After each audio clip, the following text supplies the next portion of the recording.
Hello good evening, नमस्कार। कैसे आप सभी? उम्मीद करते हैं मस्त होंगे, स्वस्थ होंगे। तो एक बार फिर से स्वागत है आपका अपने इस परिवार में जिसका नाम है GK GS by Amit Pandey.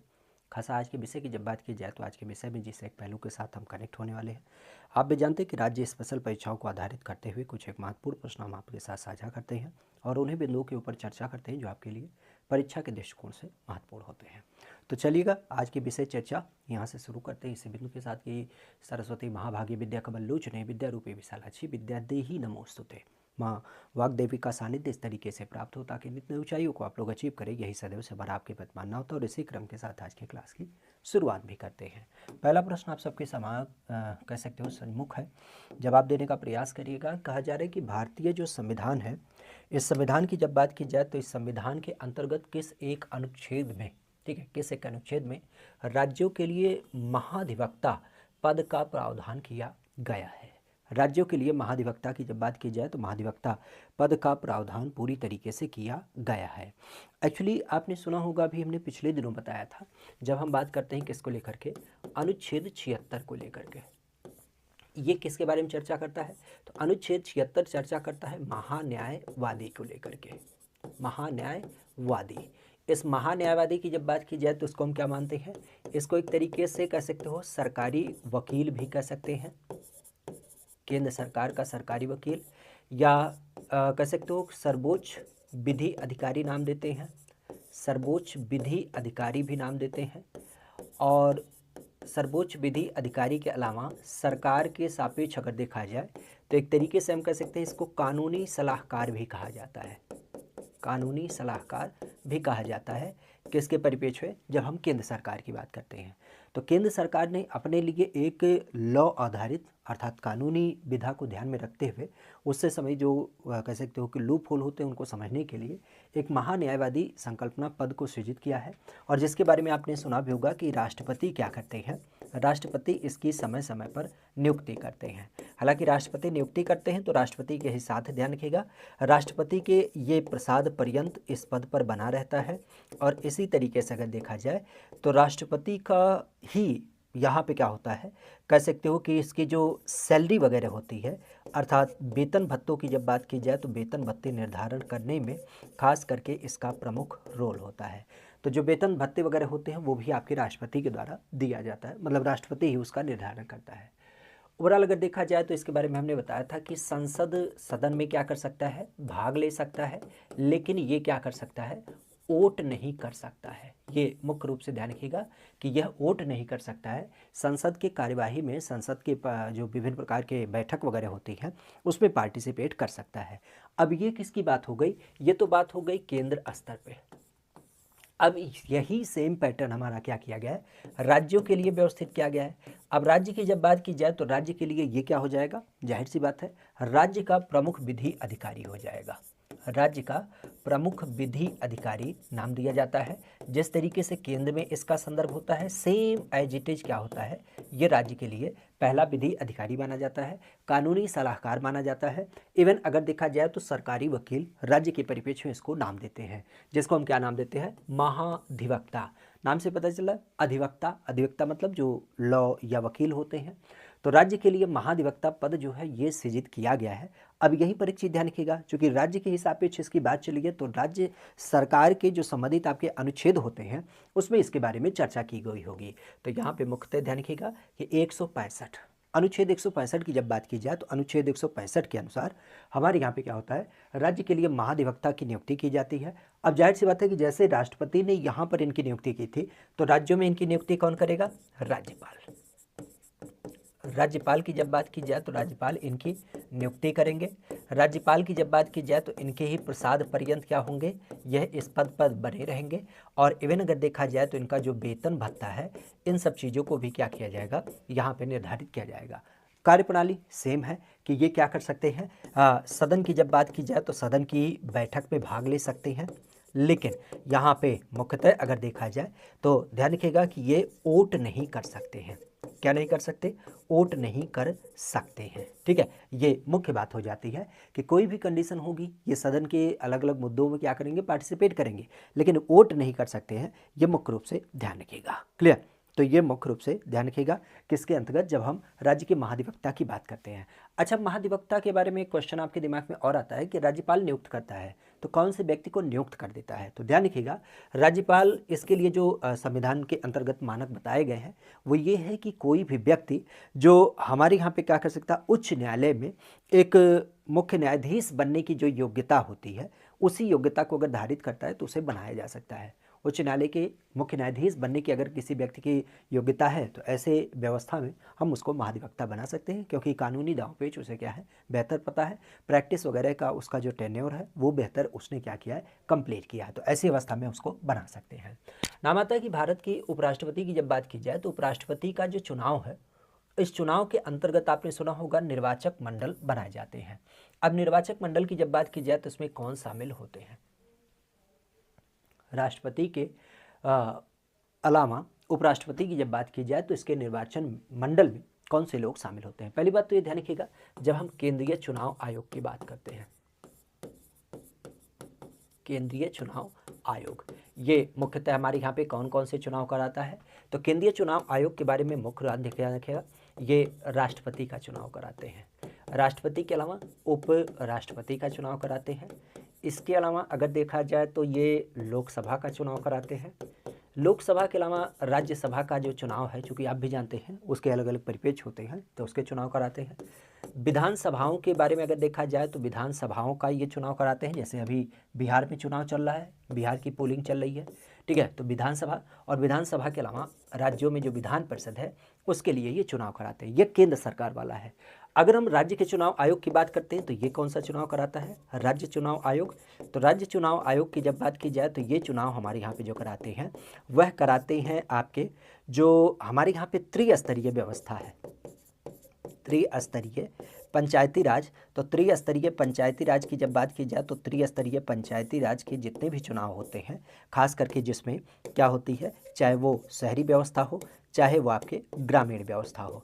शहरी मतलब क्या, नगर पालिका, नगर पंचायत, नगर निगम, और ग्रामीण मतलब क्या, ग्राम पंचायत, ब्लॉक पंचायत और फिर आपका जिला पंचायत, ठीक है। तो इन सब चुनावों की जब बात की जाए तो ये सारे चुनाव इसके माध्यम से कराए जाते हैं। ओवरऑल अगर देखा जाए तो ये मुख्य मतभेद। अब यहाँ पे बात आती है उपराष्ट्रपति के चुनाव को लेकर के। पहली बात तो आपने सुना होगा कि जो राष्ट्रपति का चुनाव होता है, राष्ट्रपति के चुनाव की जब बात की जाए तो राष्ट्रपति के चुनाव में कौन कौन पार्टिसिपेट करते हैं, तो राष्ट्रपति के चुनाव में वो लोग पार्टिसिपेट करते हैं जो लोकसभा के मेंबर हैं, ये बात तो आप जानते हैं। लोकसभा के अलावा राज्यसभा के जितने लोग मेंबर हैं वो इसमें पार्टिसिपेट करते हैं। राज्यसभा के अलावा अगर देखा जाए तो राज्यों की जो विधानसभाएं हैं, राज्यों की जो विधानसभाएं हैं उसके लोग भी क्या करते हैं, इसमें पार्टिसिपेट करते हैं। एक चीज़ और ध्यान रखिएगा, राष्ट्रपति में राज्यसभा वाले शामिल तो होते हैं लेकिन यहाँ पे जो मनोनीत सदस्य होते हैं उनको यहाँ पे शामिल नहीं किया जाता है। मनोनीत लोगों को नहीं शामिल किया जाता, क्योंकि आप भी जानते हैं मनोनीत, भाई जाहिर सी बात है राष्ट्रपति अपने व्यक्तियों को फेवर में रखेगा तो वही लोग उसको वोट करेंगे चुनाव करने में, तो इसी नाते मनोनीत को यहाँ पे हटा दिया जाता है, ठीक है। मनोनीत की जब बात की जाए तो मनोनीत इसमें क्या होते हैं, शामिल नहीं होते हैं। अब ऐसी अवस्था में देखा जाए तो यहाँ पे क्या हो जाएगा, ये तो राष्ट्रपति का चुनाव हो गया।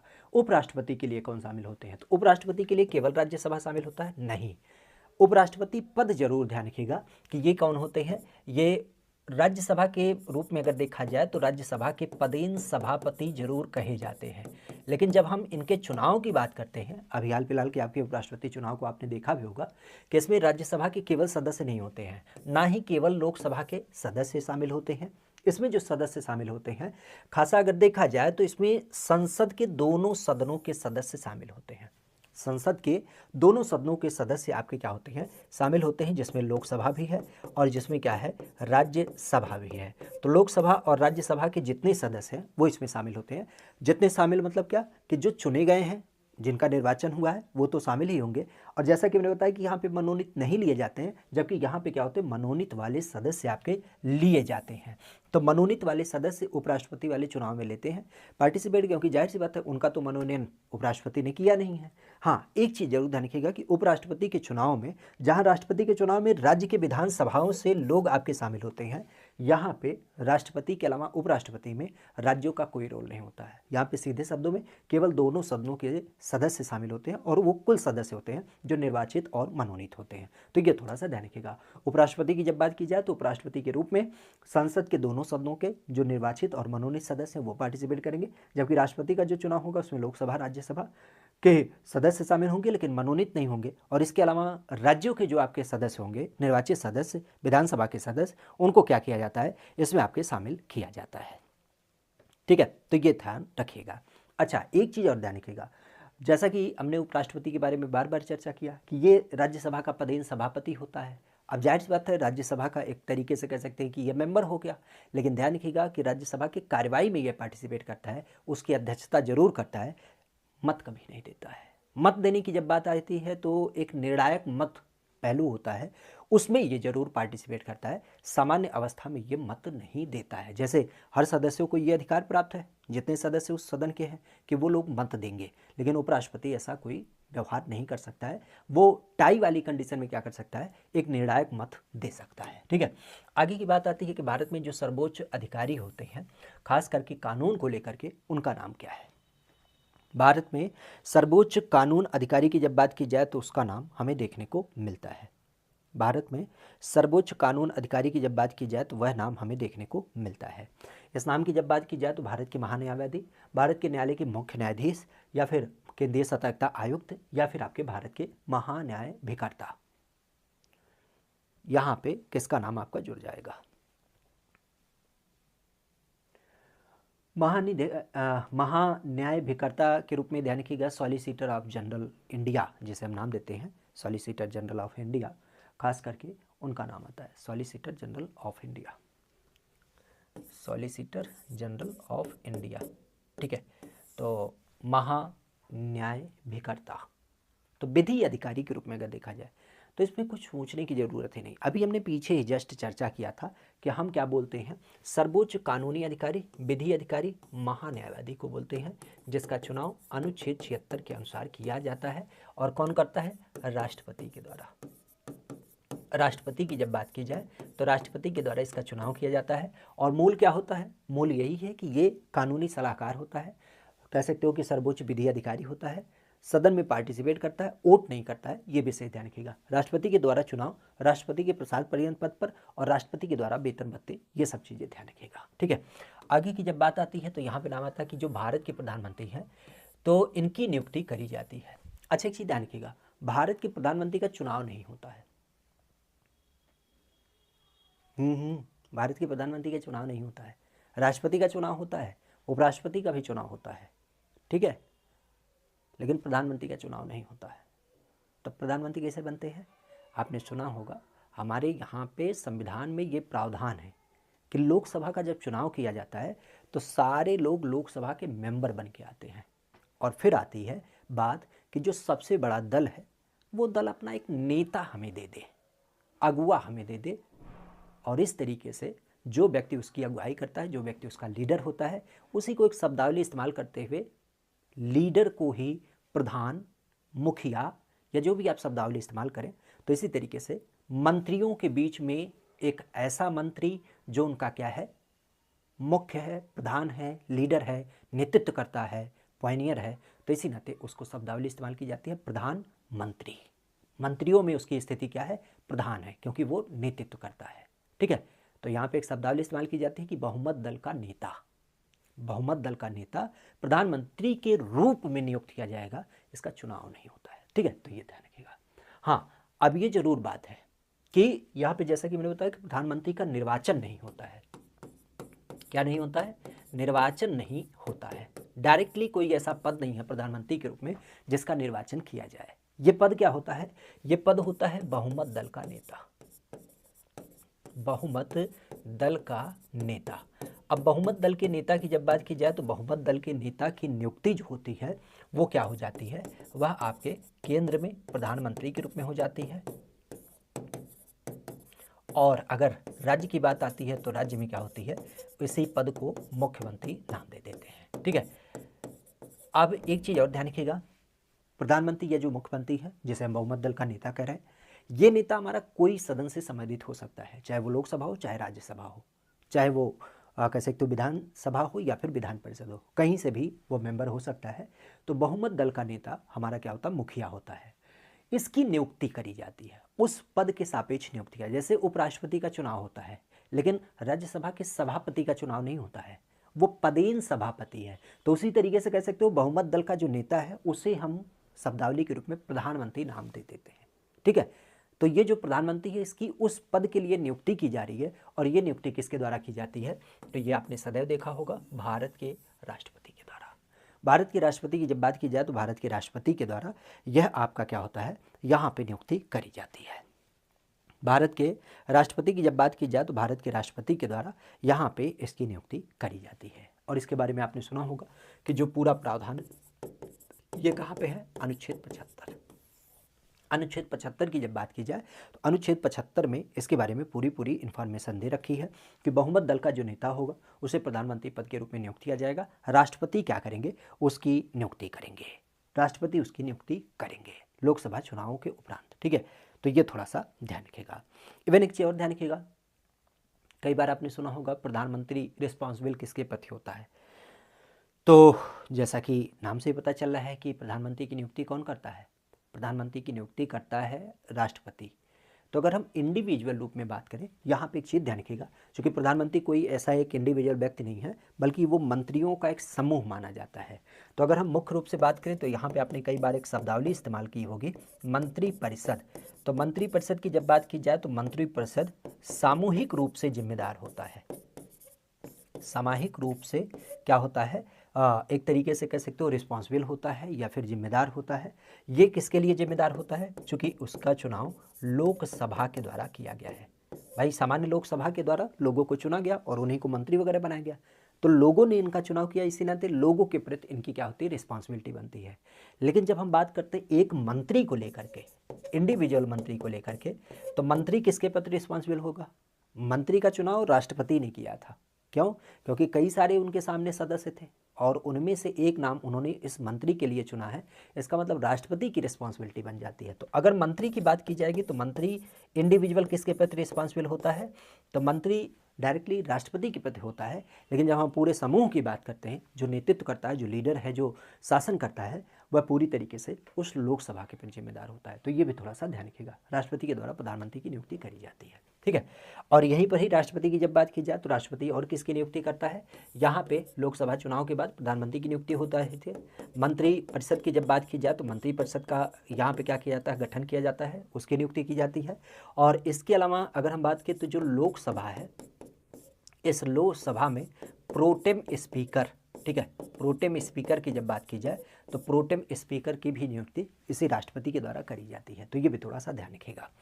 आगे बढ़ते हैं। कहा जा रहा है कि जब भारत सरकार अधिनियम 1935 अधिनियमित किया गया तब भारत के अंतर्गत गवर्नर जनरल कौन था। ठीक है, 1935 में जो भारत सरकार अधिनियम हमारे यहाँ पे आया तो उस टाइम पे गवर्नर जनरल का आपने नाम सुना होगा। ये गवर्नर जनरल की जब बात की जाए तो ये गवर्नर जनरल हमें देखने को मिलते हैं। ठीक है, गवर्नर जनरल की जब बात की जाए तो गवर्नर जनरल के रूप में किसका नाम आपको देखने को मिलता है। भारत में खास करके जब एक व्यवस्था आई 1935 अधिनियम, तो 1935 अधिनियम में गवर्नर जनरल कौन थे।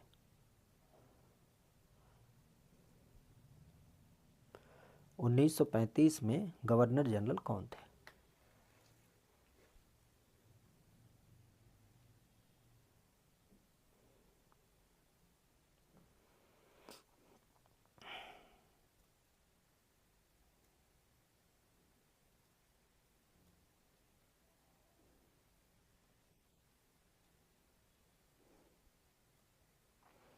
उन्नीस सौ 1935 के अंतर्गत गवर्नर जनरल कौन थे।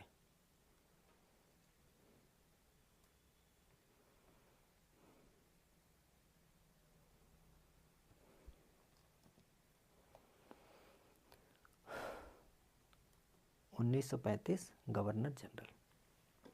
एक्चुअली आप भी जानते हैं कि हमारे यहाँ पे जब ब्रिटिश सत्ता शासन में थी, एक तरीके से अगर कहा जाए तो ब्रिटिश सत्ता के द्वारा क्या किया जा रहा था, अलग अलग पदों के सापेक्ष अलग अलग व्यक्तियों की नियुक्ति करी जा रही थी। ठीक है, अलग अलग व्यक्तियों की क्या हो रही थी, उस टाइम पे नियुक्ति करी जा रही थी। अब इसमें अगर हम नियुक्ति की बात करें तो 1935 का समय काफ़ी महत्वपूर्ण माना जाता है, क्योंकि 1935 की जब बात की जाए तो ये अधिनियम क्या माना जाता है, आज की अगर हम संविधान की बात करें, क्योंकि हमारा संविधान क्या माना जाता है, उधार का संविधान माना जाता है, तो इस संविधान के अंतर्गत जो 3/4 हिस्सा है या फिर आप कह सकते हो 3/4 भाग है, वो कहाँ से लिया गया है, तो इसी भारत सरकार अधिनियम से ही लिया गया है।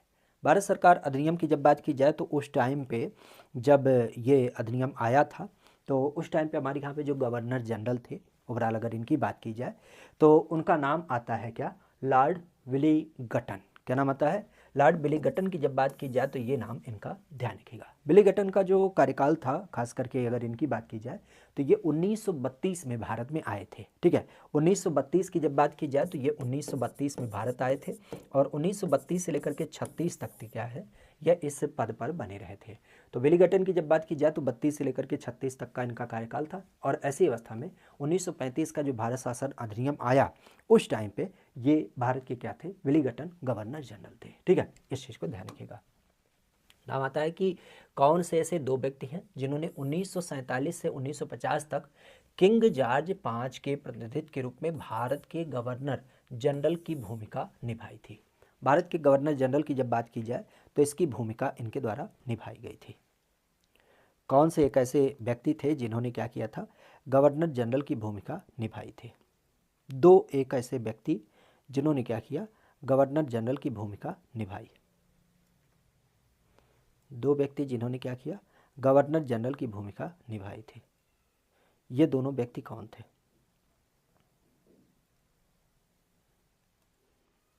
ये दोनों व्यक्ति कौन थे जिन्होंने क्या किया, गवर्नर जनरल की भूमिका निभाई थी।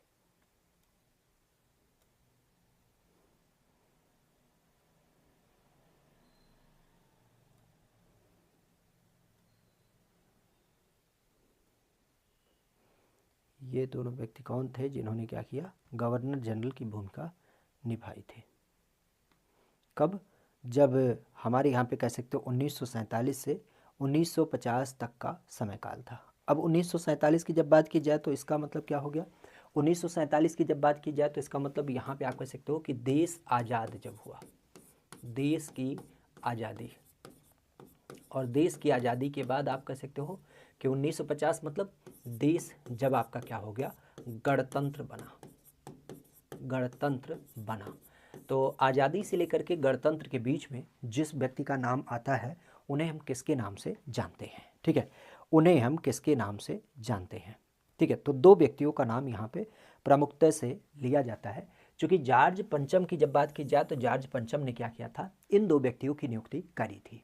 वो नाम काफ़ी महत्वपूर्ण हो जाते हैं। एक का नाम आपने सुना होगा, क्या नाम था, माउंटबेटन, माउंटबेटन प्लान वगैरह का नाम भी आपने सुना होगा। ओवरऑल अगर देखा जाए तो माउंटबेटन का जो समय काल था वो था हमारे यहाँ पे 1945 से लेकर के 1948 तक। ठीक है, तो माउंटबेटन की जब बात की जाए तो 1945 से लेकर के 1948 तक ये इस पद पर बने रहे थे। और इसके बाद आता है नाम राजगोपालाचारी का। राजगोपालाचारी की जब बात की जाए तो ये इस पद पर कब बने, तो ये आपके 1948 से लेकर के 50 तक इस पद पर बने रहे। क्योंकि आप भी जानते हैं इस टाइम पे हमारे सरकार की जब बात की जाए तो हमारे पास शासन का कोई अधिकार नहीं था, मतलब अधिकार इन द सेंस आप कह सकते हो कि हमारा संविधान नहीं था। ओवरऑल संविधान की जब बात की जाए तो संविधान जो हमारा लागू हुआ है वो हुआ है 26 जनवरी 1950 को। तो 26 जनवरी 1950 तक हम कैसे शासन करें, तो ऐसी अवस्था में ब्रिटिश व्यवस्था के माध्यम से कह सकते हो गवर्नर जनरल के रूप में इन व्यक्तियों की नियुक्ति करी गई थी और इन्हीं के अनुसार मतलब जो उनका रूल रेगुलेशन था उसी के अनुसार ये शासन कर रहे थे। ओवरऑल अगर देखा जाए जब हमारा संविधान बन गया, हमने गणतंत्र लागू किया, उसके बाद हमने चुनाव कराए, चुनाव के बाद हमारी जो शासन परंपरा थी, जो व्यक्ति चुने गए सरकार के हिस्से होते हैं उनको हमने यहाँ पे क्या किया, शामिल किया। अब एक चीज़ और ध्यान रखिएगा, इसको लेकर के कई बार क्वेश्चन पूछा जाता है, अंतिम अंग्रेज। तो अंतिम अंग्रेज किसका नाम आ जाएगा, अंतिम अंग्रेज की जब बात की जाए तो उसका नाम आ जाएगा माउंटबेटन। और यहाँ पे बात आता है किसका लेकर के, पहला भारतीय, पहला भारतीय। इवन अगर देखा जाए तो आप कह सकते हो आखिरी गवर्नर जनरल। ठीक है, आखिरी गवर्नर जनरल या फिर आप कह सकते हो पहले भारतीय जनरल। इवन आप कह सकते हो कि यहाँ पे एक नाम और जोड़ सकते हैं, एकमात्र, क्योंकि भारत से संबंधित केवल एक व्यक्ति आपके बनाए गए थे और जिनका नाम आता है राजगोपालाचारी। तो राजगोपालाचारी की जब बात की जाए तो ये एकमात्र आप कह सकते हो और पहले भारतीय भी आप कह सकते हो। इवन इस परंपरा की जब बात की जाए तो इस परंपरा में आप कह सकते हो अंतिम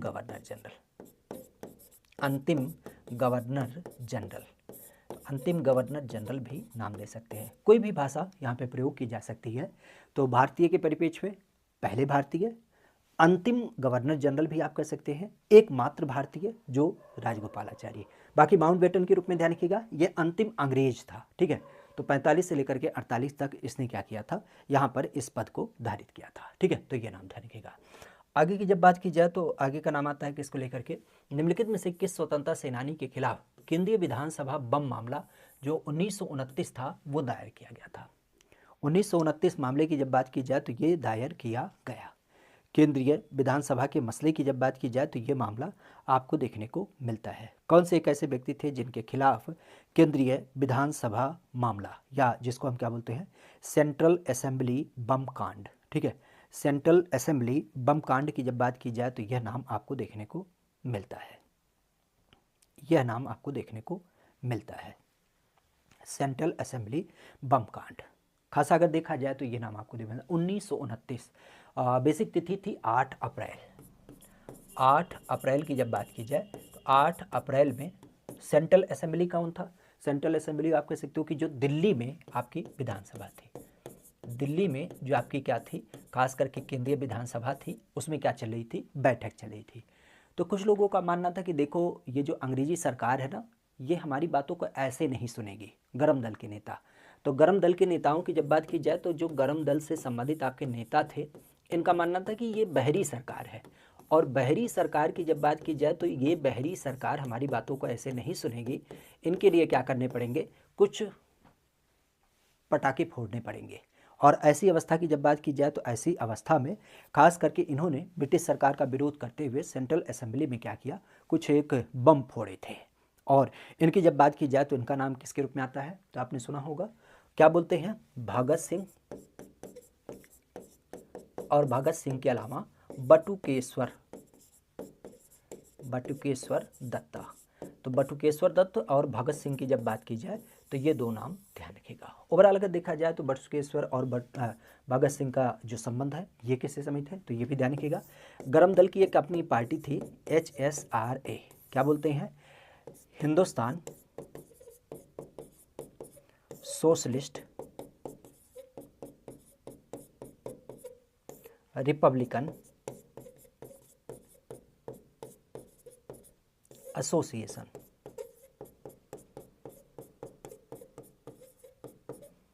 ठीक है, हिंदुस्तान सोशलिस्ट रिपब्लिकन एसोसिएशन की जब बात की जाए तो उससे संबंधित ये लोग क्या थे, इसके रूप में आप कह सकते हो कि सदस्य थे। ओवरऑल अगर देखा जाए तो इन्होंने क्या कहा कि जो बहरी सरकार है, ठीक है, बहरी सरकार, उस सरकार को हमें क्या करना है, अपनी बातों को सुनाना है, ठीक है। तो बहरी सरकार की जब बात की जाए तो बहरी सरकार या फिर बहरे लोग जो हैं उनको अपनी बात सुनाना है, और उसी को लेकर के इन्होंने क्या किया था, यहाँ पे विरोध किया था। विरोध का जो एक मेन टाइम लाइन शुरू किया गया था, मतलब आप कह सकते हो कि उस टाइम पे जो सदन में बैठक वगैरह चल रही थी तो दो मुद्दे के संबंधित आपके बिल प्रस्तुत किए जा रहे थे। एक था सार्वजनिक सुरक्षा विधेयक, सार्वजनिक सुरक्षा विधेयक, इसके ऊपर क्या हो रही थी, चर्चा हो रही थी। और इसी टाइम की जब बात की जाए तो इसी टाइम पे कह सकते हो कि हमारे यहाँ पे एक व्यापार को लेकर के भी विधेयक आया था जिसका नाम था व्यापार विवाद विधेयक, व्यापार विवाद विधेयक।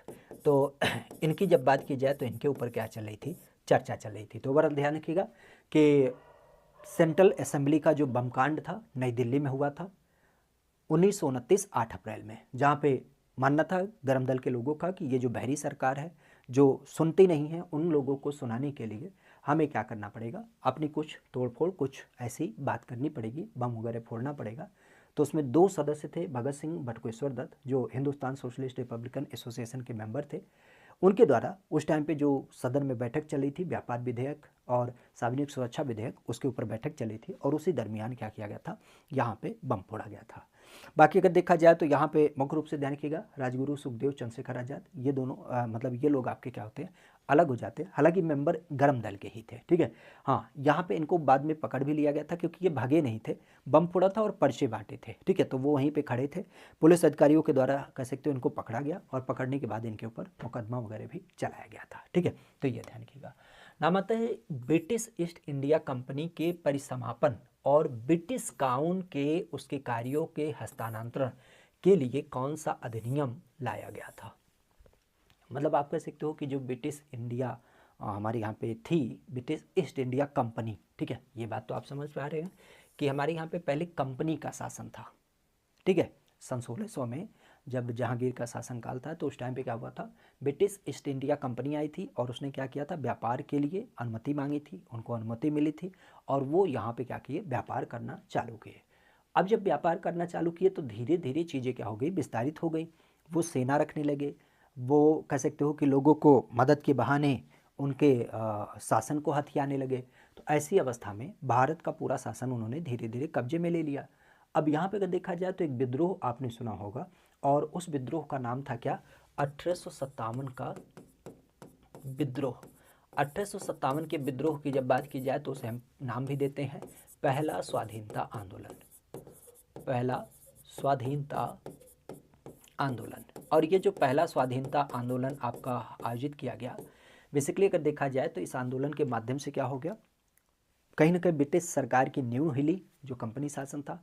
अच्छा, शासन साम्राज्य इतना बहुत बड़ा था कि अब यहाँ पे कहीं ना कहीं गवर्नमेंट का इन्वॉल्वमेंट बढ़ गया। तो उन्होंने कहा कि कंपनी शासन को हटाते हैं और हम डायरेक्टली अपना शासन करते हैं। और ऐसी अवस्था में ब्रिटिश काउन या फिर इंग्लैंड की महारानी का जो साम्राज्य होता है वो यहाँ पे स्थापित किया गया। तो इसके लिए आपने सुना भी होगा भारत सरकार अधिनियम 1858 आया। मतलब ये क्रांति आपकी जब समाप्त हो गई 1857 की, तो 58 में एक कह सकते हो कि यहाँ पे क्या किया गया, महारानी का घोषणा पत्र, आपने नाम भी सुना होगा, खास इसको क्या किया गया था, लाया गया। और इस महारानी के घोषणा पत्र की जब बात की जाए तो महारानी के घोषणा पत्र के अनुसार अब क्या हो गया, अब कंपनी शासन समाप्त कर दिया गया और डायरेक्टली शासन इंग्लैंड के संसद का हो गया, महारानी का हो गया। ओवरऑल अगर देखा जाए तो आपने कैनिन का नाम भी सुना होगा। कैनिन क्या हो गए थे, कैनिन ने इस घोषणा पत्र को पढ़ा था, ठीक है। कैनिन के द्वारा अगर देखा जाए तो कैनिन के द्वारा पत्र पढ़ा भी गया था। कहाँ पे पढ़ा गया था, तो आप भी जानते हैं प्रयागराज में।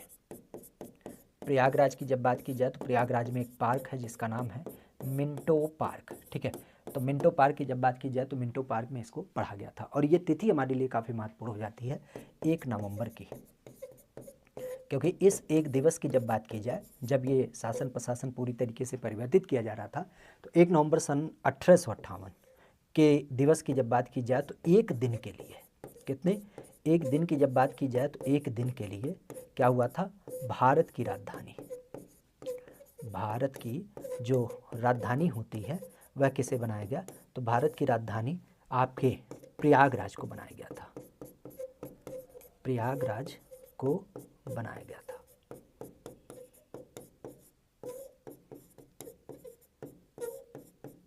ये बड़ा महत्वपूर्ण हो जाता है क्योंकि सदैव के लिए नहीं था, केवल एक दिन के लिए था। जब ये सत्ता ट्रांसफर हो रही थी, चूंकि प्रयागराज की घटना होती है, तो इसे एक दिन के लिए भारत की राजधानी प्रयागराज को घोषित किया गया था 1 नवंबर सन 1858 को, ठीक है। तो ये थोड़ा सा ध्यान किया।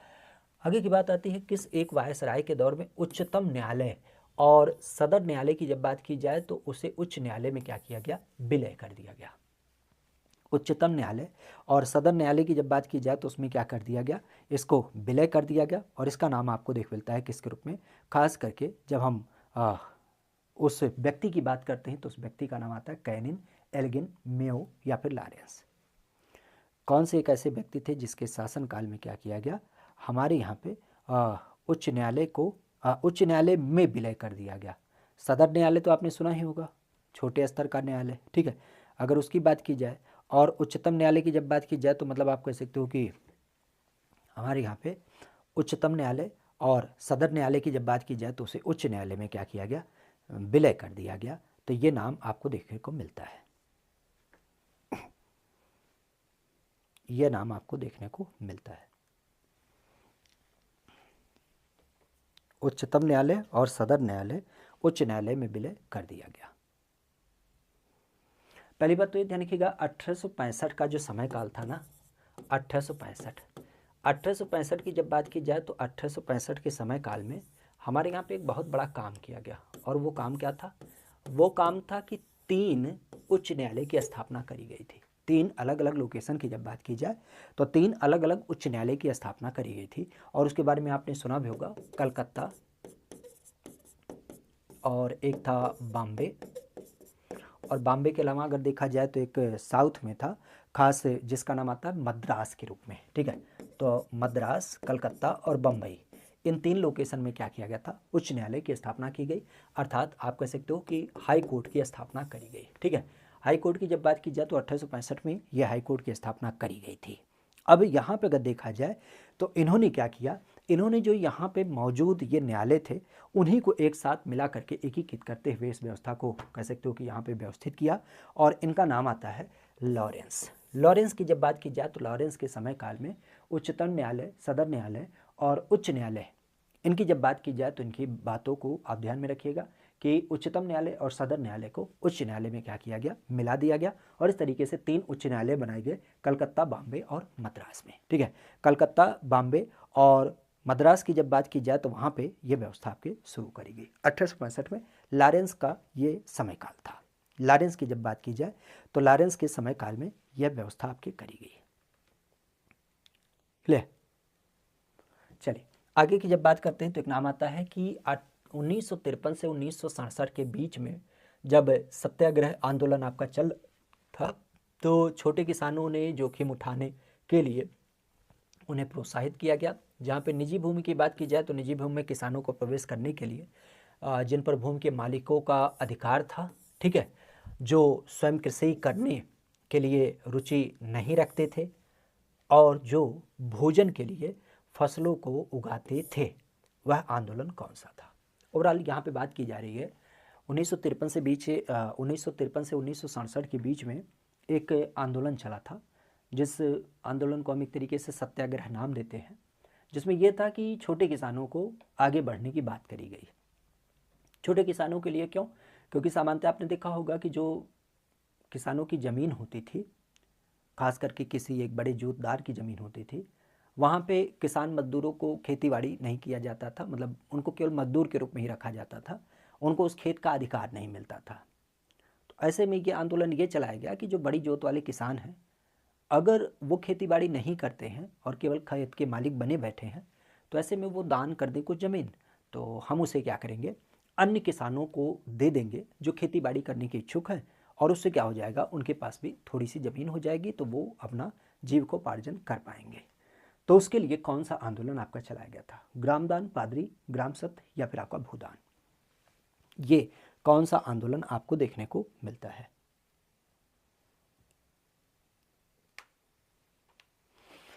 परवीन जी परेशान मत होइए, थोड़ा सा यूट्यूब का टेक्निकल इशू है, पता नहीं यूट्यूब ने हमसे क्या ठानी है। ठीक है, आप भी जानते हैं पिछला चैनल भी इन्होंने बर्बाद कर दिया, ये चैनल भी इन्होंने नोटिफिकेशन दे दिया है, संडे तक शायद ये भी बैन कर दे, मतलब बंद कर दे, लाइव क्लासेज वगैरह हो कि ना हो, फिर से एक नया चैनल बनाना पड़ेगा। ओवरऑल पता नहीं, तो करते हैं, परेशान मत होइए। सैटरडे संडे में उसका कुछ इंतज़ाम करते हैं, क्योंकि हमें तो पढ़ाना है। ओवरऑल हमारा तो एक ही लक्ष्य है, किसी भी तरीके से आप लोगों के बीच उपलब्ध रहना है। तो उसमें थोड़ा सा देखेंगे कुछ जो टेक्निकल इशूज वगैरह आते हैं, क्या प्रॉब्लम होती है, काहे ऐसा सीन हो रहा है। मतलब हमें तो ये नहीं समझ में आता है कि चलो ठीक है, अगर हम कोई भोजपुरी फिल्म डाल दें, ठीक है, किसी दूसरे का मैटर उठा के डाल दें, कोई गलत चीज़ हम आपके सामने प्रेषित करें, मतलब बताओ, सीधी सी बात है, लाइव क्लास आपके सामने करते हैं, और ऐसा भी नहीं है कि गाली गलौज वाली भाषा इस्तेमाल की जाती है। मैटर भी हमारा खुद का ही है, जैसा कि लोग कहते हैं कि दूसरे का मैटर ना हो, कॉपीराइट ना हो, ये दुनिया भर का ऐसा वैसा। फिर भी यूट्यूब से क्या ही कहा जाए, क्योंकि भाई वो तो दूसरे देश में रहते हैं और उनका तो पूरी तरीके से अधिकार है इसके ऊपर, हमें उनसे कोई विरोध नहीं है। बस ये है कि हमारी उपस्थिति रहेगी, कैसे रहेगी ये हम जानते हैं, ठीक है। उसके लिए हमें वो कितनी बार भी रोके, हम नहीं रोकने वालों में से है। हाँ, हो सकता हो थोड़ा सा अवरोध ज़रूर उत्पन्न होगा, क्योंकि नो डाउट एक एक बच्चे कह सकते हो कि कनेक्ट होते हैं किस तरीके से, और कैसे उन तक क्लासेज पहुंचती हैं, क्योंकि आप भी जानते हैं यूट्यूब बहुत बड़ा महासागर है अगर हम कहें, और ख़ास करके यहाँ एक दो लोगों की पहचान नहीं होती है। और हमें तो लगता है एक चीज़ और भी होती है कि जब अगर आप कोई अथेंटिक चीज़ देते हैं, खास करके जैसे मान लेते हैं यही है एग्ज़ाम ओरिएंटेड चीज़, क्योंकि हम इधर उधर की तो कोई बात ही नहीं करते हैं, और जब तक हमें कोई अथेंटिक जानकारी नहीं होती तब तक भी हम आपके सामने नहीं आते। फर्जी खबरों का हमारा कोई लेना देना नहीं होता है। तो हमें लगता है कि झूठ की दुनिया में, छलावे की दुनिया में, चूँकि ये कलयुग है, यहाँ पे जब तक आप बवंडर बना के नहीं रखते ना, तब तक कोई यहाँ पे आपकी बातों को नहीं सुनता है। बहरहाल हमें उससे कोई मतलब नहीं है, ठीक है, और चलेगा, हम इसको देखते हैं एक दो दिन में। हमने एक व्यक्ति को बोला था कि थोड़ा सा देख ले, अगर इसी को सही कर पाए तो बेहतर होगा। हालांकि उसके द्वारा ये भी कहा गया कि अब ये चांसेस कमी है, ठीक है। तो देखते हैं एक दो दिन में उसका क्या ही प्लान होगा, कुछ थोड़ा सा करते हैं और नए सिरे से उस पर काम करेंगे ही करेंगे, नो डाउट, क्योंकि आप लोगों के बीच रहना है, बंद करके बैठना नहीं है, ठीक है। तो किया जाएगा, क्लियर। एक दो दिन में उसका प्लान कर लेते हैं। प्लान क्या करना है, मतलब एक चैनल बनाना है और सीधे आपके लाइव आ जाना है, ठीक है। कुछ बेसिक सब्सक्राइबर की ज़रूरत होती है क्योंकि लाइव पहले दिन से होता नहीं है, ठीक है। तो वो आप लोगों को बता देंगे, साझा कर देंगे, ठीक है। आप लोग सब्सक्राइब कर लीजिएगा, बाकी उसी पे आपकी क्लासेज होंगी, क्लियर। इसका तो अब आधार ख़त्म है, ओवरऑल क्या ही बताएं, मतलब एक तो 50,000 से ऊपर सब्सक्राइबर हो गए थे, उसको हमने त्यागा किसी तरीके से। दूसरा हमने कहा कि चलो इसकी उपस्थिति रहेगी, ये भी बेकार हो गया, समझ में नहीं आ रहा है। खैर अच्छा है, हमें लगता है कुछ चीज़ें ऐसी आपके जीवन में होती भी हैं जो आपको सीख देने का कार्य करती हैं, तो बेहतर है। खैर यहाँ पे हम बात कर रहे थे किसको लेकर के, भूमि दान को लेकर के। तो भूमि दान की जब बात की जाए तो 1953 से 1967 के बीच में ये आपका चला था, और इसकी जब बात की जाए तो इसे क्या नाम देते हैं, भूदान आंदोलन नाम दिया जाता है। भूदान आंदोलन की जब बात की जाए तो भूदान आंदोलन से संबंधित ये नाम आपको देख मिलता है, जहाँ पे लोगों को क्या किया गया था, जमीन दान करने के लिए प्रेरित किया गया था। ये एक सत्याग्रह था, खास करके आपने सुना होगा। साउथ की जब बात की जाए, आंध्र प्रदेश तेलंगाना, आंध्र प्रदेश तेलंगाना की जब बात की जाए तो आंध्र प्रदेश तेलंगाना के अंतर्गत एक गांव, आपने नाम भी सुना होगा किसके बारे में, पोच्चमपल्ली।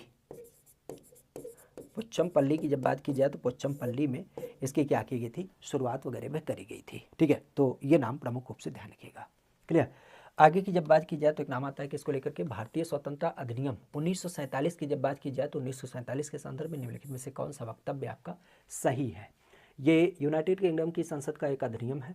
इस अधिनियम का एक प्रमुख प्रावधान था कि ब्रिटिश भारत को 15 अगस्त 1947 से दो नए एवं पूर्ण संपन्न अधिराज्य भारत और पाकिस्तान के रूप में विभाजित कर देना, ठीक है। ये आपको देख मिलता है, किसी को दिखा ले, दिखाया था तभी उसी ने बताया था, ठीक है। हमारे पास तो मेल आया बेसिक यूट्यूब का कि भैया ऐसे ऐसे है, और आप बिल्कुल खतरे की घंटी के ऊपर आ चुके हैं, आपका सेशन समाप्त कर दिया जाएगा, क्योंकि वो टाइम लाइन देते ना इतनी दे थी के।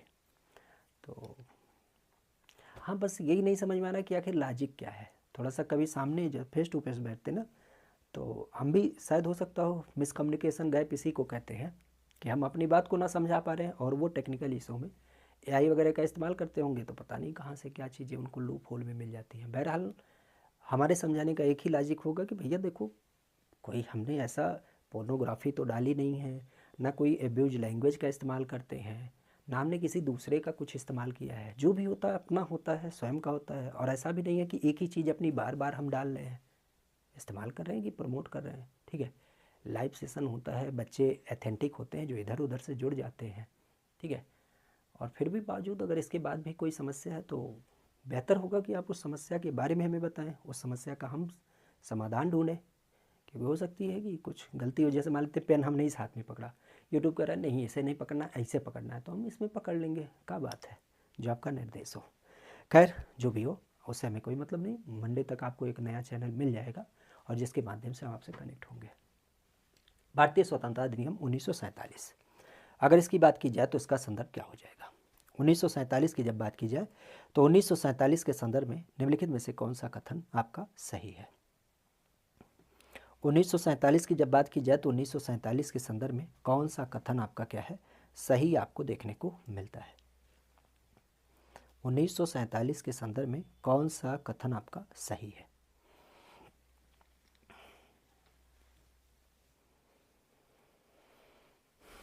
पहली बात तो आप भी जानते हैं कि इस अधिनियम की जब बात की जाए तो इस अधिनियम के माध्यम से खास करके पहला काम क्या किया गया, ब्रिटिश भारत के अंदर 15 अगस्त 1947 से दो नए क्या किए गए, पूर्ण संप्रभुता संपन्न अधिराज्य जिसमें भारत और पाकिस्तान का नाम आता है, ये आपका घोषित कर दिया गया। पहली बात तो ये आपको देखने को मिलता है।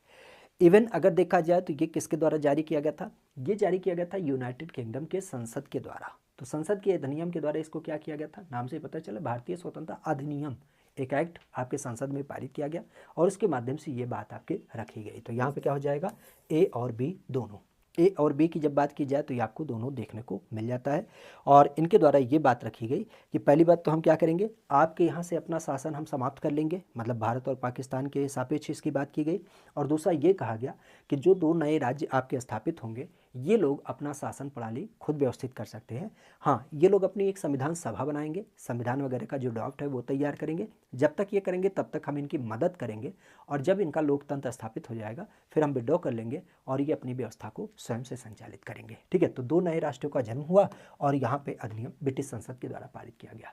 भारत छोड़ो आंदोलन, इसकी जब बात की जाए तो भारत छोड़ो आंदोलन के सापेक्ष में इसकी रानी हम किसे नाम देते हैं, भारत छोड़ो आंदोलन की जब बात की जाए तो ये नाम आपको देखने को मिलता है।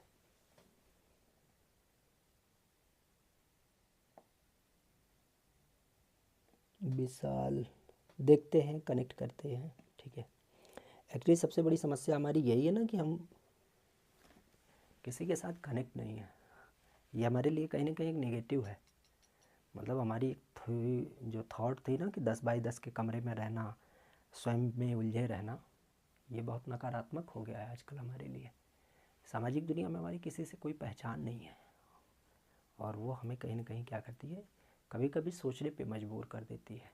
ये तो कहिए थोड़ा बहुत मोबाइल वोबाइल गूगल का सहारा है, गलत है। आदमी को थोड़ा सा बाहरी दुनिया में भी क्या होना चाहिए, व्यक्तित्ववादी होना चाहिए। क्योंकि कई बार क्या होता है, कुछ चीज़ों को हम नहीं जानते हैं और कुछ दूसरे लोग उसे जानते हैं। बहरहाल अपनी ज़रूरत है तो एक बार हम उनसे बात करेंगे कि क्या सीन है। ठीक है, अगर हो पाए संभव तो अच्छा ही रहेगा। भारत छोड़ो आंदोलन की जब बात की जाए तो इसकी रानी के रूप में किसको संज्ञा दिया जाता है, भारत छोड़ो आंदोलन की रानी किसे नाम दिया जाता है, भारत छोड़ो आंदोलन की जब बात की जाए तो ये रानी किसे नाम दिया जाता है। अब भारत छोड़ो आंदोलन के बारे में तो आपने सुना ही होगा, बेहतर तरीके से आप जानते हैं। भारत छोड़ो आंदोलन की जब बात की जाए तो ये कब आपका शुरू हुआ था, भारत छोड़ो आंदोलन की जब बात की जाए तो ये शुरू हुआ था सन 1942 में। और 1942 की जब बात की जाए तो गांधी जी ने क्या किया था, ग्वालियर टैंक से, कहाँ से, गांधी जी की जब बात की जाए तो गांधी जी के द्वारा ये शुरू किया गया था। और गांधी जी की जब बात की जाए तो कहाँ से, मुंबई, मुंबई की जब बात की जाए तो मुंबई के ग्वालियर टैंक से इसकी शुरुआत करी गई थी। ग्वालियर टैंक मैदान, ग्वालियर टैंक मैदान की जब बात की जाए तो यहाँ से इसकी शुरुआत करी गई। ओवरऑल अगर देखा जाए तो इसके अंतर्गत हुआ क्या था, उसके अंतर्गत यही था कि भाई भारत को छोड़ना है अंग्रेज़ों को। और यहाँ पे महात्मा गांधी के द्वारा एक नारा दिया गया था, करो या मरो, क्या बोलते हैं, करो या मरो। और दूसरा नाम दिया गया था, का नाम से पता चला भारत छोड़ो, अर्थात अंग्रेजों भारत छोड़ो। ठीक है, यहाँ पे अगर देखा जाए तो जो नाम आता है वह किससे समित होता है, अरुणा आसफ अली। अरुणा आसफ अली की जब बात की जाए, एक्चुअली आपने सुना भी होगा कि जब ये हमारे यहाँ पे आंदोलन शुरू किया गया तो जो टॉप लेवल के लीडर थे, महात्मा गांधी, जवाहरलाल नेहरू या जो भी थे, उन लोगों को जेलों में डाल दिया गया। तो ये इसी नाते एक और नाम दिया जाता है इसको, नेतृत्व विहीन, नेतृत्व विहीन आंदोलन नाम दिया जाता है। क्योंकि जो टॉप लेवल के नेता थे ना, उनको क्या किया गया, जेल में डाल दिया गया। तो जो टॉप लेवल के नेता थे वो जेल में चले गए, तो जो बाकी बचे हुए लोग थे वो छुप गए कि हमें क्या करना है, नेतृत्व देना है, लेकिन ऐसे नहीं। तो इसी टाइम पे आपने नाम सुना होगा एक शब्दावली का, जिसको हम नाम देते हैं भूमिगत रेडियो।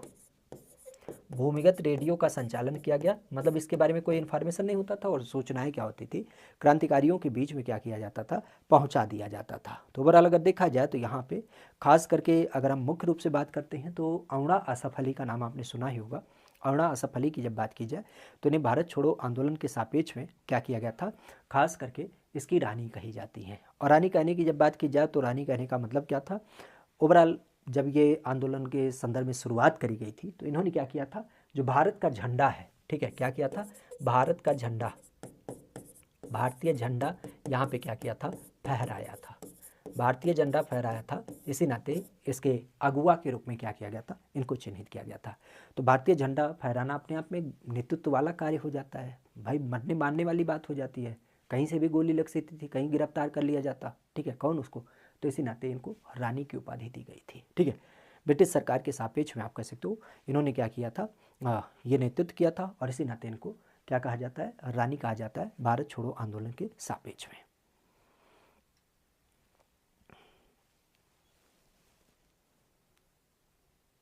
चैट जीपीटी से पूछ ले, उसके पास सबका सलूशन है।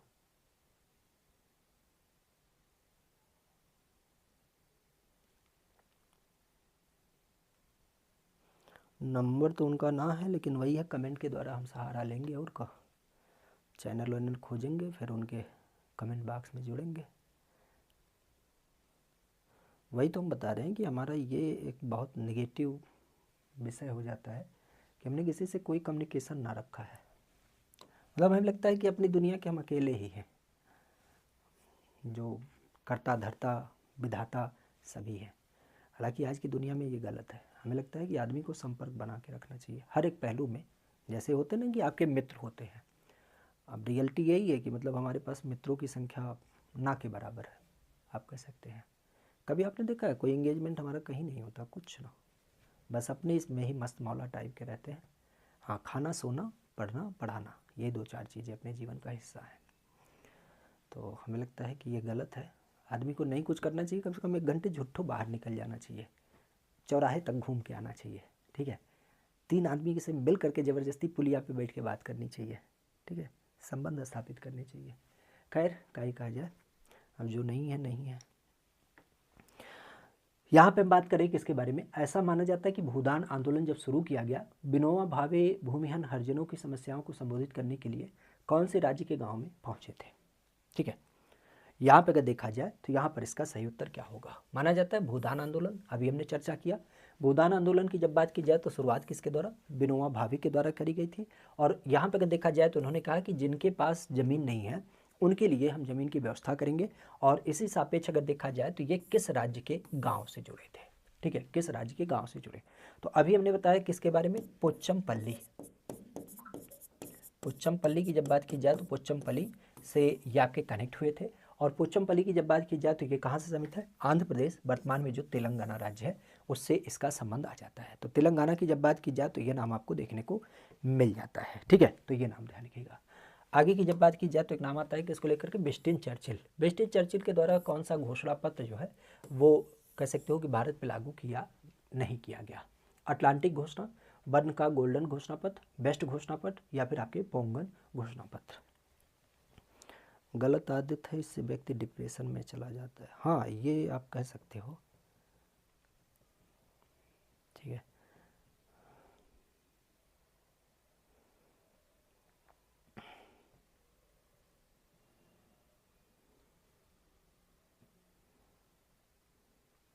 दे दीजिएगा, ठीक है, एक बार हम उनसे संपर्क कर लेंगे।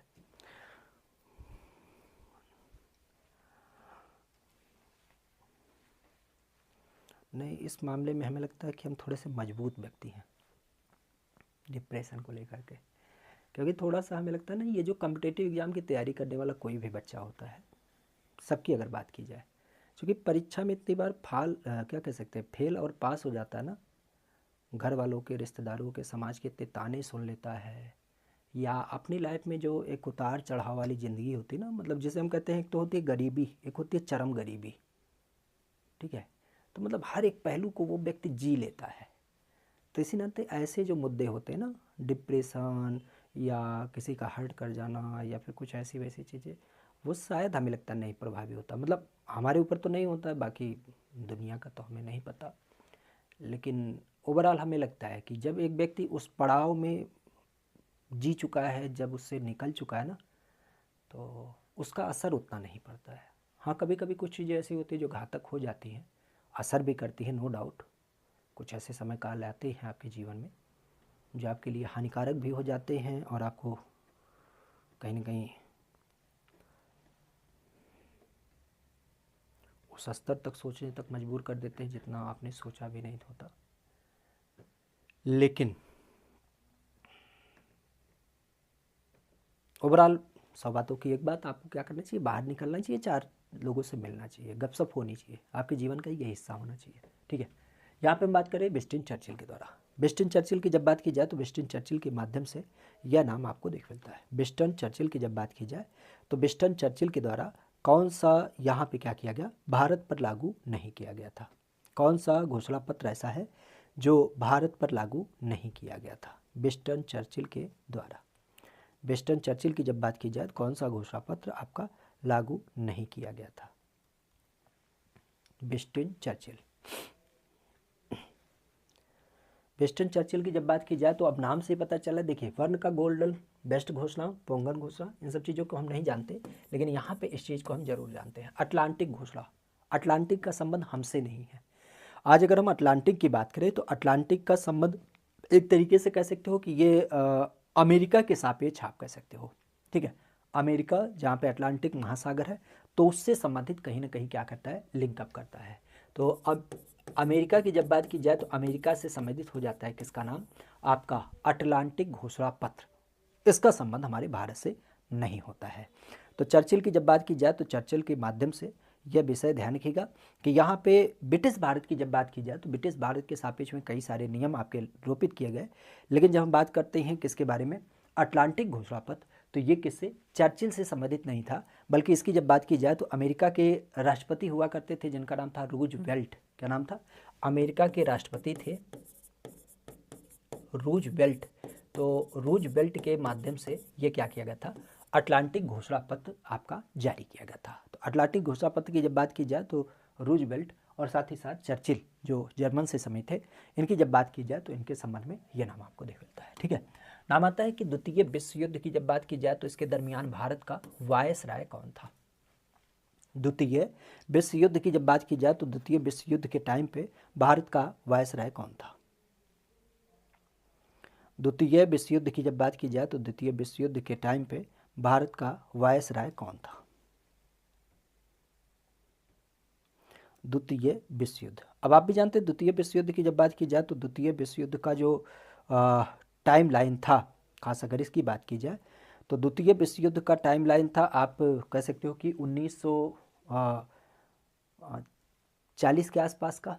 तो 1940 के आसपास की जब बात की जाए तो 1940 अर्थात 1939 की जब बात की जाए तो 1939-40 जब हमारे यहाँ पे द्वितीय विश्व युद्ध शुरू हुआ और कंटिन्यू ये आपके 45-46 तक बना रहा, जहाँ पे यूएन वगैरह की बाद में क्या की जाती है, स्थापना वगैरह करी जाती है। तो द्वितीय विश्व युद्ध की जब बात की जाए तो इस टाइम पे जो एक व्यक्ति भारत के कह सकते हो कि यहाँ पे वायसराय थे, उनका नाम आता है लिन लिथगो। क्या नाम आता है, लिन लिथगो की जब बात की जाए तो इनका नाम प्रमुख रूप से देखने को मिलता है। ठीक है, इवन अगर देखा जाए तो इनके बारे में एक बात और भी कही जाती है कि इन्होंने भारतीयों से पूछा नहीं था और उनको क्या किया, युद्ध में ढकेल दिया था। ये इसके लिए काफ़ी बुरा माना जाता है, एक तरीके से नकारात्मक माना जाता है। तो यहाँ पे अगर देखा जाए तो यहाँ पे हम कह सकते हैं कि 1939 में लिलिथको ने भारतीय लोगों से नहीं पूछा, भारतीय मतलब भारतीय राष्ट्रीय कांग्रेस से, और भारतीय लोगों को कहा कि ये युद्ध में पार्टिसिपेट करेंगे। ठीक है, चूँकि अगर यहाँ पे देखा जाए तो एक बात और आती है कि भारत किस पक्ष में था। चूँकि भारत की अगर बात की जाए तो भारत का संबंध किससे था, भारत उस टाइम पे ब्रिटिश गुलाम था, अर्थात हम कह सकते हैं ब्रिटिश भारत का हिस्सा था, और ब्रिटिश भारत का हिस्सा होने की वजह से जहाँ जहाँ से ब्रिटेन पार्टिसिपेट किया था उसी संबंध में आप कह सकते हो कि इनका भी संबंध था। ओवरऑल अगर देखा जाए तो एक तरीके से हम कह सकते हैं जर्मनी का विरोध हमने किया था। किसका, जर्मनी का विरोध हमने अपनी तरफ से नहीं किया था, ये जरूर ध्यान रखिएगा, हमने अपनी तरफ से नहीं किया था, बल्कि ब्रिटेन ने क्या किया था, जर्मनी का विरोध किया था। तो इनडायरेक्टली हम भी एक तरीके से क्या थे, चूँकि हम भी भारत से समेत थे और भारत ब्रिटिश भारत था, तो उस नाते हमने भी जर्मनी का ही विरोध किया था। ठीक है, जर्मनी की जब बात की जाए तो जर्मनी का विरोध किया था। क्लियर, आगे की जब बात की जाए तो नाम आता है किसको लेकर के, किस एक राजनेता के द्वारा भूदान आंदोलन सक्रिय रूप से क्या किया गया, शुरू किया गया, या फिर आप कह सकते हो इसको संचालित किया गया। किस राजनेता के द्वारा भूदान आंदोलन जो था वह आपका सक्रिय रूप से संचालित किया गया। भूदान आंदोलन की जब बात की जाए तो भूदान आंदोलन को लेकर के कौन से नेता सक्रिय रूप से आपको दिखाई देते हैं। सक्रिय मतलब एक तरीके से कह सकते हो, एक तो होती है बात फीता काट दिया, शुरू कर दिया, लेकिन एक ऐसे व्यक्ति जिनकी जब बात की जाए जिन्होंने क्या किया जिन्होंने आप कह सकते हो कि इसको कंटिन्यू रखा, जिन्होंने क्या किया, इसको कंटिन्यू रखा, तो यह नाम आपको देखने को मिलता है।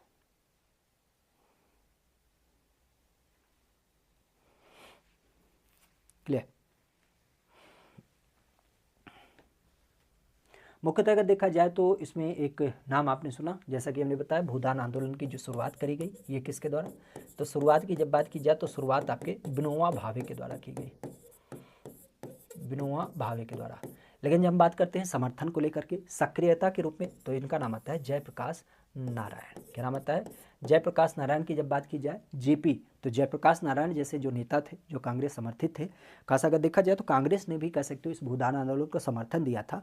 तो ओवरऑल अगर देखा जाए तो कांग्रेस समर्थन के सापेक्ष में जयप्रकाश नारायण इसके सक्रिय कह सकते हो नेतृत्व वाले थे।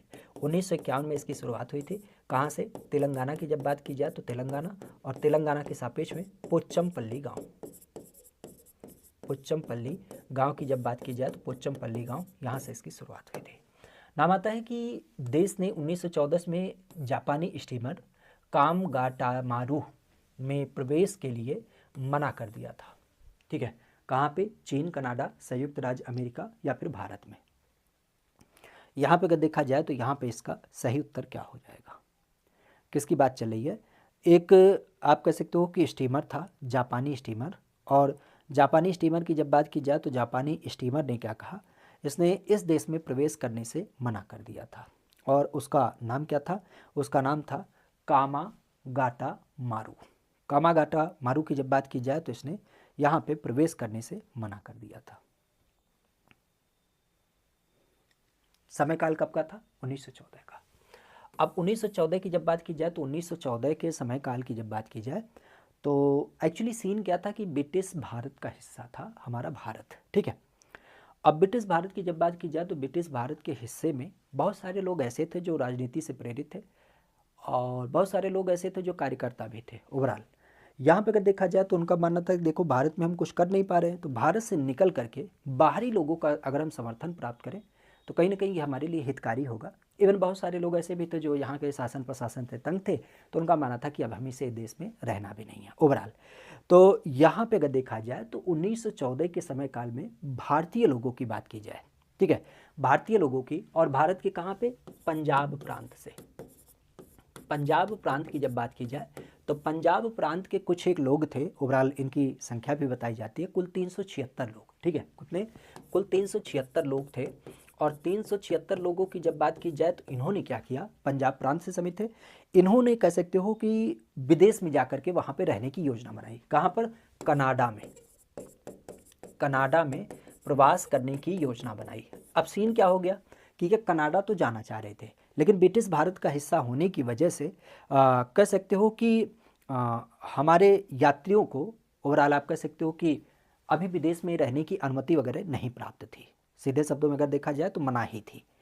अब यहाँ पे देखा जाए तो इन्होंने क्या किया, थोड़ी सी चालाकी की, एक स्टीमर किराए पे लिया जो जापान से समित था, कामागाटा मारू। ठीक है, अब इसके सापेक्ष में अगर देखा जाए तो इन्होंने जो जापानी स्टीमर लिया, कनाडा तक ये पहुँच गए किसी तरीके से 376 लोग। लेकिन आगे चल करके अगर देखा जाए तो इनको क्या किया गया, राज्य में प्रवेश की अनुमति नहीं मिली। और आप कह सकते हो ऐसी अवस्था में इनकी जब बात की जाए तो ये 2 महीने तक उसी स्टीमर में रहे थे। और ख़ास करके अगर देखा जाए तो इवन ये भी एक तरीके से सख्त निर्देश था कि जो स्थल एरिया है यहाँ से इनके लिए खाना पानी भी नहीं जाएगा। ये बड़ी बात हो जाती है कि स्थल एरिया से इनको खाना पानी भी नहीं मिलेगा, और साथ ही साथ इनको प्रवेश भी नहीं दिया जाएगा। अब ये लोग ना इधर के ना उधर के, तो उसी जहाज़ में यही कह सकते हो कि यहाँ पे रहे थे। ओवरऑल अगर देखा जाए तो 2 महीने तक रहने के बाद, 2 महीने तक क्या रहे थे, ये आप कह सकते हो बंदरगाह पे रहे, बंदरगाह पर रहे, और उसके बाद कह सकते हो कि इनको वापस भेज दिया गया, मतलब एंट्री फिर भी नहीं मिली। और जब इनको वापस भेजा गया तो ये फिर क्या हो गए, एक तरीके से कह सकते हो इंडिया आए। इंडिया आने की दशा की जब बात की जाए तो इंडिया आने की दशा में खास करके ये कहाँ पे, कोलकाता में पहुँचे। ठीक है, तो कोलकाता की जब बात की जाए तो इसी 2 महीने के बाद कोलकाता पहुँचे। और कोलकाता की जब बात की जाए तो कोलकाता पहुँचने पर, चूँकि ये अवैध तरीके से गए थे, तो जो यहाँ पे शासन करने वाली पुलिस थी उन लोगों के बीच और इन यात्रियों के बीच में क्या हो गया, लड़ाई भी हुई थी। और अंतोगत्वा कह सकते हो कि बहुत सारे लोग क्या हो गए थे, इसमें मारे भी गए थे। ठीक है, तो वापस कहाँ पे भेजा गया था, कोलकाता। कोलकाता, और कोलकाता में एक जगह है बजबज, बजबज बंदरगाह की जब बात की जाए तो यहाँ पे इनको भेजा गया था। तो ये लोग कहाँ पे जा रहे थे, इनकी जब बात की जाए तो ये लोग कनाडा में जा रहे थे, कनाडा में प्रवेश करने के लिए। काफ़ी चर्चा में रहती है कामागाटा मारू जो स्टीमर थी उसको लेकर के ये संरचना। ठीक है, तो ये ध्यान रखिएगा, जापान का स्टीमर लेकर के ये यात्री वहाँ पे रहने के लिए जा रहे थे। वायसराय की जब बात की जाए तो कार्यकारिणी परिषद में नियुक्ति करने से पहले कौन भारतीय नाम आता है। मतलब आप कह सकते हो कि वायसराय की जो परिषद थी, पहली व्यवस्था तो यही थी कि अंग्रेज जितने होंगे वही इसमें क्या होंगे, नियुक्त किए जाएंगे। लेकिन फिर बात आती है कि नहीं, कुछ एक भारतीयों को भी इसमें नियुक्ति दी जाए। और ऐसी अवस्था की जब बात की जाए तो ऐसी अवस्था में पहले भारतीय के रूप में किसका नाम आता है, पहले भारतीय जिनकी जब बात की जाए तो जिनको क्या किया गया, इसके अंतर्गत नियुक्त किया गया। पहले भारतीय जिन्हें वायसराय की परिषद, कार्यकारी परिषद में क्या किया गया, नियुक्त किया गया था, कार्यकारी परिषद में नियुक्त किया गया था। अब एक चीज़ ध्यान रखिएगा, समय काल कब का था, तो ये समय काल था 1919 का, 1909 का, जब हमारे यहाँ पे क्या हुआ था, मार्ले मिंटो सुधार आया। मार्ले मिंटो सुधार आया, उसमें ये बातें कही गई कि देखो कुछ एक सदस्य भारतीयों को भी रखा जाना चाहिए। ऐसी अवस्था में देखा जाए तो एक कानूनी सलाहकार के रूप में, किसके, कानूनी सलाहकार की जब बात की जाए तो कानूनी सलाहकार के रूप में इनकी नियुक्ति करी गई थी। अब महात्मा गांधी तो ही नहीं, वल्लभ भाई पटेल भी नहीं थे, जवाहरलाल नेहरू भी थे। यहाँ पे अगर देखा जाए तो ये सामंत प्रसाद सिन्हा नहीं होंगे, बल्कि अगर देखा जाए तो इनका नाम आता है सत्येंद्र प्रसाद सिन्हा। ठीक है, क्या नाम है, सत्येंद्र प्रसाद सिन्हा, सत्येंद्र प्रसाद सिन्हा। तो सत्येंद्र प्रसाद सिन्हा की जब बात की जाए तो इनको एक कानूनी सलाहकार के रूप में उस परिषद में क्या किया गया था, नियुक्त किया गया था। और इस तरीके से आप कह सकते हो कि ये पहले सदस्य थे जो कानूनी सलाहकार या फिर भारतीय के रूप में क्या किए गए, इस परिषद में सदस्य के रूप में अनुमानित किए गए। ठीक है, खासा अगर इनकी बात की जाए तो इनका नाम ध्यान रखिएगा, क्या नाम था, सत्येंद्र प्रसाद सिन्हा। रिलेट भी कर लीजिएगा कहाँ से समित थे, सिन्हा, शारदा सिन्हा आपने नाम सुना है, तो बिल्कुल वही जो बिहार बंगाल का एरिया है वहीं से इनका संबंध हुआ था, सामंत प्रसाद सिन्हा। एक नाम आता है कि गांधी को दक्षिण अफ्रीका से भारत लौटने के दरमियान किसने महत्वपूर्ण भूमिका निभाई थी। एक्चुअली आप भी जानते हैं गांधी जी का जन्म पोरबंदर में हुआ था, गुजरात का लोकेशन। विदेश में गए थे, पढ़ाई लिखाई किए थे, अच्छा उनका रहना खाना था, वही विदेश में ही सेटल हो गए अपने मुकदमे वगैरह को लेकर के। लेकिन वो एक घटना प्रिटोरिया की जब बात की जाए जहाँ पे उनको ट्रेन से ढकेला गया, वो उनको कहीं ना कहीं क्षति पहुँचाता है, मतलब मानसिक रूप से। और उन्हें लगता है कि जब ये हमारे साथ यहाँ पे ये अवस्थिति है तो हमारे भाइयों के साथ मतलब भारत में क्या स्थिति हो रही होगी। और शायद आप कह सकते हो कि बीच बीच में कुछ लोग इनको मोटिवेट भी कर दिए कि भैया देखो ऐसा चल रहा है आपके साथ, तो कितने लोग वहाँ पे परेशान होंगे। तो कुछ ऐसी चीज़ों का हवाला देते हुए इनको क्या किया गया, भारत में वापस लाने की बात करी गई। अब जब भारत में वापस लाने की बात करी गई तो उस टाइम पे कौन से व्यक्ति इसमें शामिल माने जाते हैं, F.W. बाकुर, Spencer Walton, William Godfrey, C.F. Andrews. क्या नाम आता है, क्या नाम यहाँ पे आपको देख मिलता है। पहली बात तो ये ध्यान रखिएगा, ये जितने भी लोग संबंधित हैं नो डाउट हमसे संबंधित नहीं है, अंग्रेजी नाम है सबके। लेकिन मुख्यतः अगर देखा जाए तो एक ऐसे व्यक्ति जो कहीं ना कहीं कह सकते हो कि भारतीय जो स्वाधीनता आंदोलन था या फिर आप कह सकते हो कि जो भारत का स्वतंत्रता आंदोलन चल रहा था उसके समर्थक थे। मतलब उनका मानना था कि भारत को स्वतंत्र होना चाहिए, तो भारतीय स्वतंत्रता के समर्थक थे। संयोग से आप कह सकते हो कि ये क्या थे, एक पादरी थे।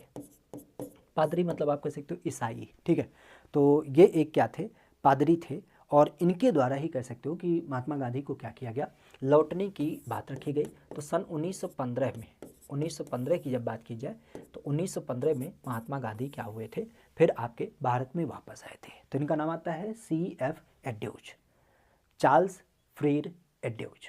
चार्ल्स फ्रीड एड्यूज की जब बात की जाए तो इन्होंने भारत में महात्मा गांधी को वापस लौटने के लिए बात किया। और आप कह सकते हो कि ये क्या 1915 में खास करके जो भारतीय स्वतंत्रता आंदोलन के समर्थक भी थे। और खास अगर इनकी बात की जाए तो इनका नाम यहाँ पे आपको देख मिलता है। इवन अगर देखा जाए तो आंदोलन में काफ़ी इनका समर्थन था, गांधी जैसे व्यक्ति को एक तरीके से कह सकते हो भारत में लाना। इसी नाते जो गांधी समर्थक लोग हैं इनको बड़े सम्मान से देखते हैं कि अगर ये व्यक्ति ना होते तो हमारे यहाँ पे शायद आपके गांधी नहीं आते। तो इसी नाते आप कह सकते हो कि गांधी जी के द्वारा, इवन इनके सदस्यों के द्वारा इनको एक उपाधि भी दी गई है, कई बार आपने सुना भी होगा, दीन बंधु। क्या बोलते हैं? दीन बंधु की जब बात की जाए तो दीन बंधु भी इनको नाम दिया जाता है। तो CF एड्यूज, जिन्हें हम दीन बंधु भी कहते हैं, महात्मा गांधी को वापस लाने में इनकी प्रमुख भूमिका थी। ये भारतीय स्वतंत्रता के समर्थक थे, एक पादरी थे। ठीक है, तो ये नाम ध्यान रखिएगा। तो कुछ एक